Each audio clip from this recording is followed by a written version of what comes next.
बेंगलोरमा छाडा बोल्ने आइमेहरूको समूह बढिसकेको छ। केही दिन पहिला मैले बेंगलोरमा छाडा भिडियो बनाउने गाईहरू भनेर भनेको थिएँ है साथीहरू। तपाईहरुले धेरैजनाले भिडियो उठाउनु भएको छ र अनि रोस्ट हान्नु भएको छ।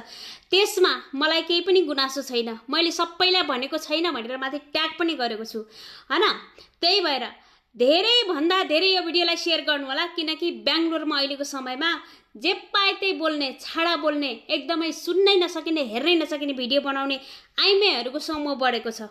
तिमीहरुले हामीले राम्रो भिडियो बनाउँछौं हो, फेसबुकबाट पैसा कमाइ हुन्छ, सोशल मिडियाबाट तपाईले अनेक तरिकाले पैसा कमाउन सक्नुहुन्छ भनेर भन्दाखेरि यति धेरै सुन्न र हेर्नै नसकिने भिडियो बनाउनेहरूको लागि सम्मान हुन्छ तपाईहरुलाई।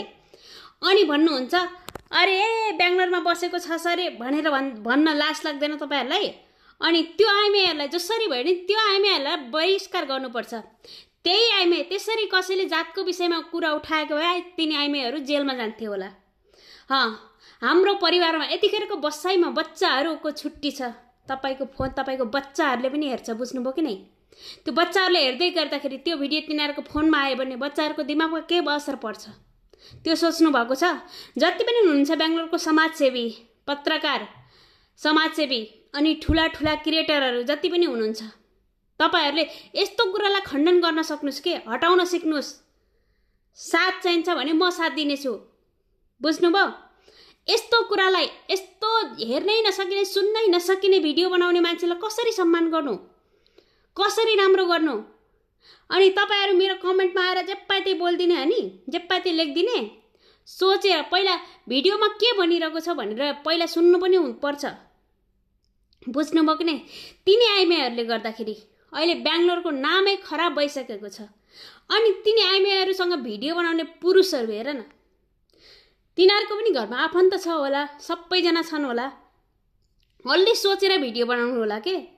अनि दिदी बहिनीहरू, तपाईको घरमा त फ्यामिली सहितको मान्छे हुनुहुन्छ, अनि फ्यामिली पनि छ, अलि सोचेर भिडियो बनाउनु हो। फेसबुकमा पैसा कमाउनु छ हो, भ्युजै कमाउनु छ भने, डलरै कमाउनु छ भने त्यति साह्रो नबोलेर सिधा कपडा खोलेर रोडमा गएर तपाईँ हिँड्नुहोस्, तपाईँले कति धेरै भ्युज बटुल्नुहुन्छ।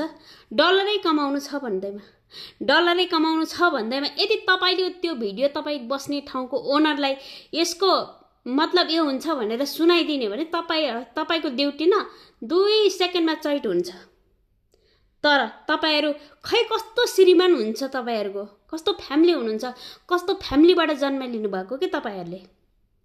हेर्दाखेरि राम्रै देखिनुहुन्छ, काम त गर्नुहुन्छ होला, मेहनत गर्नुस्, भिडियो बनाउनुस्, कन्टेन्ट बनाउनुस्, नबनाउनुस् भनेको होइन। सोशल मिडियाबाट दुनियाँले जीवन परिवर्तन गरेको छ। तर समाजमा हेर्नै नसकिने, देख्नै नसकिने भिडियो बनाउने अझ आफूले ठुलो ठान्नुहुन्छ।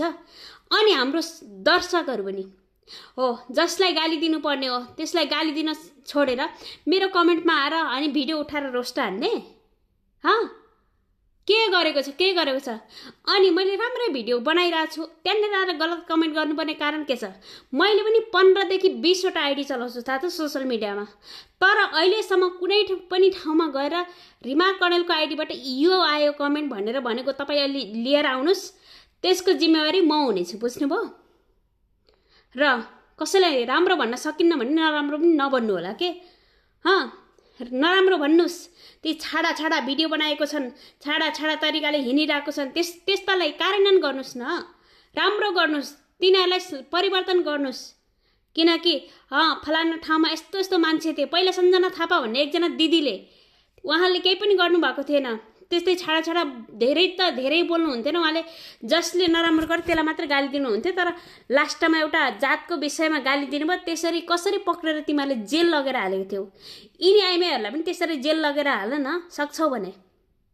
अनि हो, यस्तो कुराको विरोध गरिरहेको छु, फेरि तिमीहरू मेरो पछाडि लाग्ने, मेरो पछाडि आउने।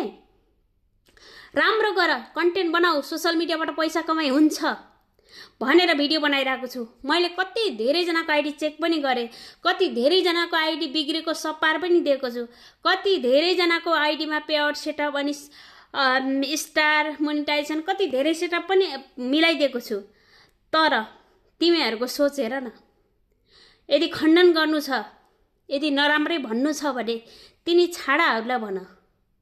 तर एउटा घरमा छोरी भएको मान्छे, एउटा घरमा छोरा छोरी भएको मान्छे आएर पाच्च रन्डी भालु यस्तो यस्तो भन्न अलि शरम मान्नु पर्ने दाइ भाइहरू। मैले तपाईँहरूको पोस्टमा गएर कहिले कमेन्ट गरेको छु भने लिएर आउनुहोस् तैँले यस्तो कमेन्ट गरेको छस् भनेर तपाईँ अगाडि लिएर आउनुहोस्, त्यसपछि मात्र म बोल्नेछु के। सुन्दा नमिठो लाग्छ तर सत्य हो। सत्य मान्छे कहिले पनि एक्लो हुन्छ के, बुझ्नुभयो। आज म त्यही ठाउँमा छु जहाँ म कसैलाई मन पर्दैन, तर सत्य बोल्ने मान्छे कसैलाई मन पर्दैन, साँच्ची हो। सुध्रिनुस् दाइ भाइ अनि दिदी बहिनीहरू, अनि तिनी छाडा भिडियो बनाउने दिदीहरू, सुध्री जानुस् के। पैसा कमाउनु छ भनेर जेबै त्यही गर्न मिल्दैन त दिदी। समाज हेर्नुहोस्, तपाईँ भोलि बुढी भएर जानुहुन्छ, तपाईँको छोराछोरी, तपाईँको घरमा छोरी छ भने ज्वाइँ आउला, छोरा छ भने बुहारी आउला। छी, तेरो आमाले त यस्तो भिडियो बनाउँथ्यो अरे।